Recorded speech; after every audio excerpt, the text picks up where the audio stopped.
Welcome to Heian Haven. I'm Dawn. Today we're discussing Chapter 4 of the Tale of Genji, Yugao, or Evening Faces. We'll start with our usual summary. We pick up not long after Chapter 3, as it is still summer. Genji is on his way, secretly, to the house of a lady in Rokujo, or on 6th Avenue, and decides to visit his former nurse, who has been ill and had recently taken vows and become a nun.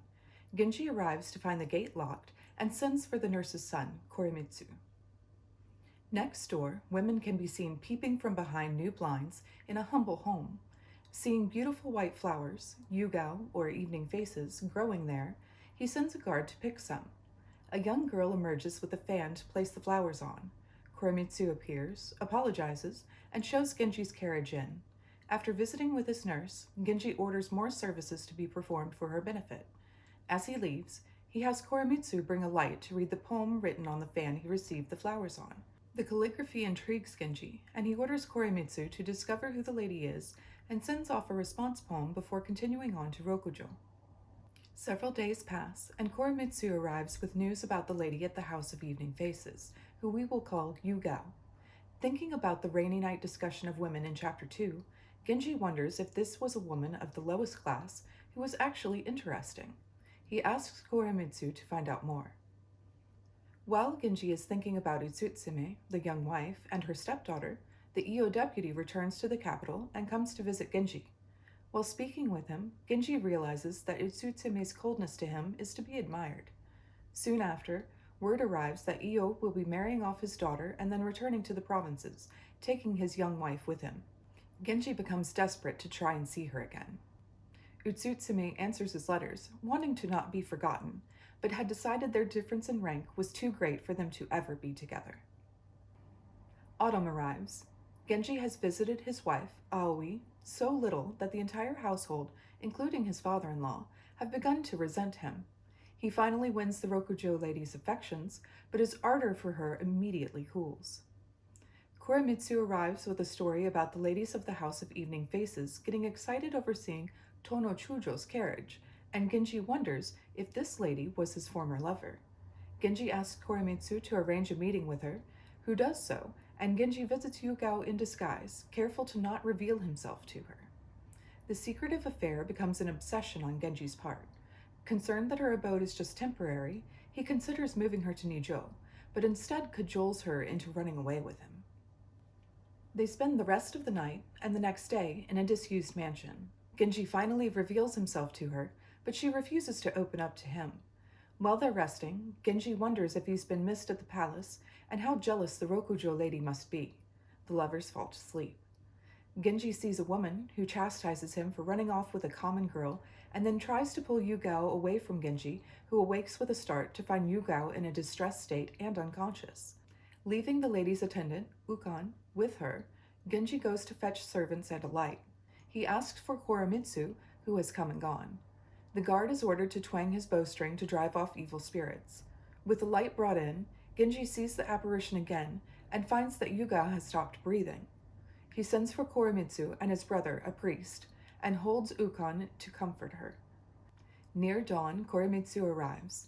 Amid torrents of tears, Genji explains the sad situation to Koremitsu, who suggests taking the body to a nun, his father's former nurse, at a secluded temple, and sends Genji home to Nijo. Genji returns home and isolates himself. From behind a screen, he speaks to his brother-in-law, Tono Chujo, concocting a story about the death of a servant at his former nurse's house, and asks that he give his excuse to the emperor, his father.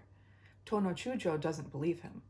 Genji calls for another brother-in-law and asks him to relay the same message of his defilement by death to the emperor, and sends a letter to his father-in-law, Sadaijin, explaining his absence from court. Koremitsu arrives, having made the funeral arrangements. Genji insists on seeing her one last time and goes by horseback in the disguise he used all along their love affair. He begs his love to return and asks Ukon to come to Nijo. On the way home, he falls from his horse.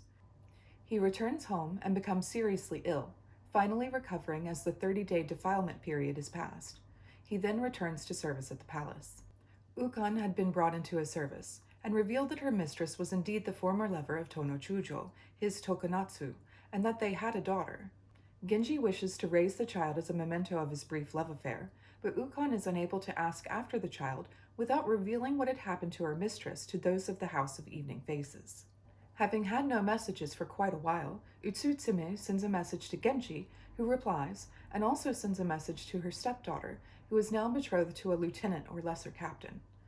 Genji arranges an elaborate ceremony for the 49th day after Yugao's death. He wishes to see her in a dream, but instead again sees the same woman's apparition.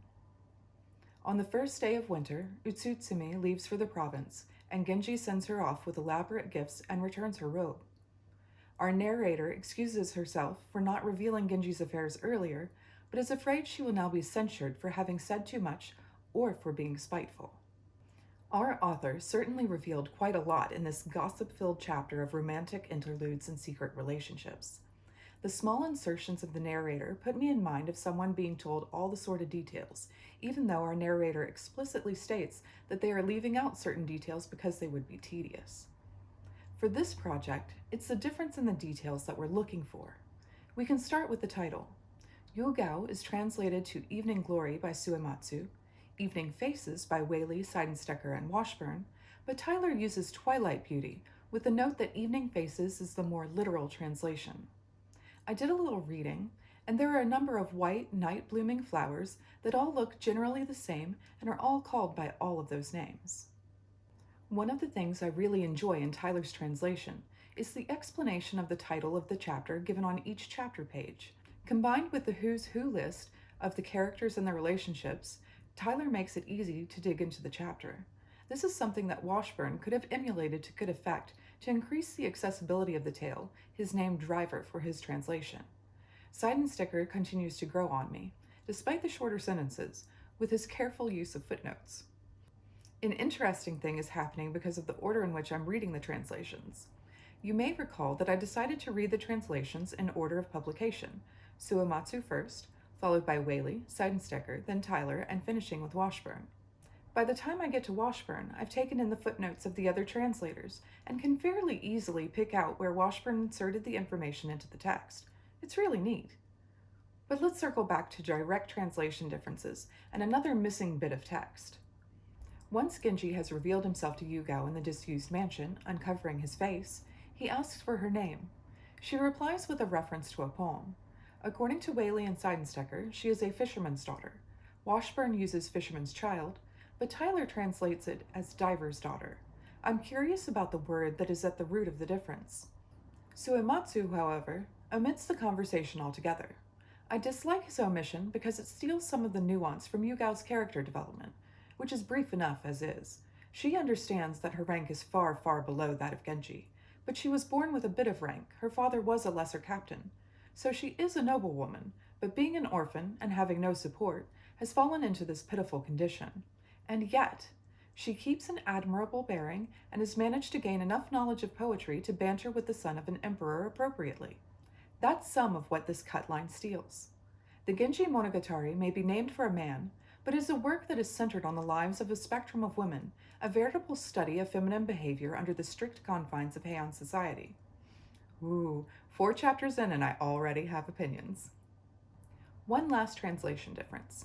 After Yugao has died, Koremitsu wraps her body in something and carries her to the carriage.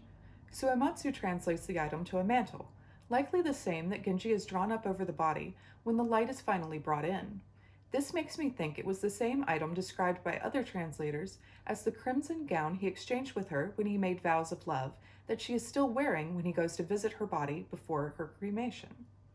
Seidensticker says covering, Waley a rush mat, Tyler a padded mat, and Washburn a padded mat trimmed in brocade. Padded mats were used for bedding, so I would guess that this is one of those that Koremitsu has used to hide the body. Let's discuss the scant seasonal references. This chapter begins in late summer and ends on the first day of winter. Our narrator even announces autumn as we pass through all of fall in this chapter. We're told it's the 15th day of the 8th month. The harvest moon is full on the night Genji runs off with Yugao. As they listen to the sounds of the people around her humble dwelling, we hear a man call out that it's cold, and we hear the sounds of a robe being beaten on the fulling blocks and the cries of geese, both associated with fall. When Genji is making his excuse to Tono Chujo, the fib to cover up the real reason for his defilement by death, he He mentions that there are a number of rituals and ceremonies during the season that he will have to miss. It is a busy time for the court in the 8th and 9th months, making his absence inconvenient. Those defiled by death were not permitted to serve at the palace. His defilement lasts for 30 days. The funeral rites for Yugao, however, continue through the 49th day after her death, with rituals occurring every 7 days and a much larger ceremony on the last or 49th day. Genji provides all of the items for these ceremonies, from the priest's robes to images of the Buddha. Our first clothing reference comes in the description of the young girl at the House of Evening Faces who gives a fan to the guard who plucked the flowers. She is wearing a long tunic, according to Suematsu. Waley calls it a long yellow tunic. Again, we have this repetition of Suematsu's word choice in Waley. Seidensticker gives us something a bit different with long unlined yellow trousers of raw silk. Tyler adds sheer to that description, and Washburn says it is of a single layer. Long trousers would be haribakama, also called Nagabakama. These are pants so long that you walk inside them, trailing the legs behind you. They're a little tricky to walk in at first, but I found that if you move your foot out and forward in a half circle with each step, it works very well. I've linked to an image in the description box of nuns wearing Nagabakama over layered kosode. The raw silk that the young girl's trousers are made from is silk that the saracen has not been removed from. Saracen acts as a natural stiffening agent, so garments made from silk that still contain it tend to stand away from the body, which is very desirable in the summer. This young girl is carrying a fan. Suematsu calls it old, but everyone else calls it a white, heavily perfumed fan. Koremitsu, in his peeking in at the House of Evening Faces, has seen ladies wearing shibira aprons, denoting that they were formally waiting on someone of rank. This is probably something similar to the shibiradatsumono, a kind of wrapping skirt. Check the link in the description for an image. I'd love to include all the images in the video, but frequently they are not in the public domain, so links will have to suffice. Our next reference comes in the description of a maiden in the service of the Rokujo lady, called Chujo, who is wearing a silk tunic of light green colors, according to Suematsu. Waley calls it a light green skirt. Seidensticker's description is much different, and the attendant is in an aster robe that matched the season pleasantly, with a gossamer train worn with clean elegance. Tyler says she wears a silk gauze train, neatly tied at the waist, over an aster layering perfect for the season, and in a footnote shares that aster, or shion in Japanese, is a blue-violet close to the color of a bluebell. And he also notes her neatly trimmed hair. Washburn describes the aster or shion layering as light purple lined in blue-green, and says the lady has a long silk gauze skirt, and also notes her haircut that falls neatly around her face and shoulders. While he is flirting with Chujo, a young attendant wearing sashinuki, a type of hakama that can be drawn up to the ankle or even the knee and bloused, picks asago, mourning faces, and brings them to Genji. Genji seems to have a signature look when he goes out on his romantic adventures. He is always dressed in a plain or ordinary style, meaning not in his court robes, and later in the chapter, this outfit is described by Tyler as a hunting cloak and by Seidensticker as a traveling outfit. Waley calls the ensemble shabby old hunting clothes, and Washburn calls it an informal hunting robe. When he is visiting Yugao, he takes his disguise seriously, even hiding his face. Yugao is described by Suematsu as wearing a light dress of clear purple, not very costly. Waley's description makes it obvious that he did not understand the garments of the time, saying she wore a white bodice with a thin gray cloak over it.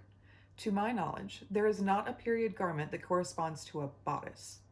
Seidensticker describes her clothing as a soft, modest cloak of lavender and a lined white robe. Tyler describes it as a soft, pale, gray-violet gown over layers of white, while Washburn echoes Seidensticker with a soft, pale violet jacket over a white-lined robe. Taking all their translations together, I think she was wearing 1 or 2 white robes with a pale gray-violet outer robe. After Yugao's death, her attendant, or nurse, Ukon, comes into Genji's service. She's described as wearing the black robes of mourning by Washburn. In Tyler's footnote, he states that she would have normally worn light gray, but her intimacy with Yugao called for a darker shade. Fascinating that the darker the shade, the deeper your connection to the deceased was. Genji does not mourn Yugao in the same obvious way, as he is not described as wearing mourning clothes, and it would cause more questions. Their relationship was not at all public, so he cannot be public in his mourning. One of our last clothing references is to a garment that Genji had made for the 49th day ceremony, a pair of trousers. These were most likely the scarlet-colored haribakama or nagabakama that were a staple of every noblewoman's wardrobe. If you would like to make a pair of these for yourself, I have a friend who translated the pattern from the Japanese. I'll link to that down below. I'll actually be making a shortened version soon. And we close out our clothing references with another mention of the robe that Genji took from Utsutsumi, the young wife of the EO deputy. He returns it, with a poem, as a separate gift when he sends gifts to the lady upon her departure for the provinces. I know I'm leaving a lot out. What stood out for you in this chapter? Let me know in the comments. Thank you for watching.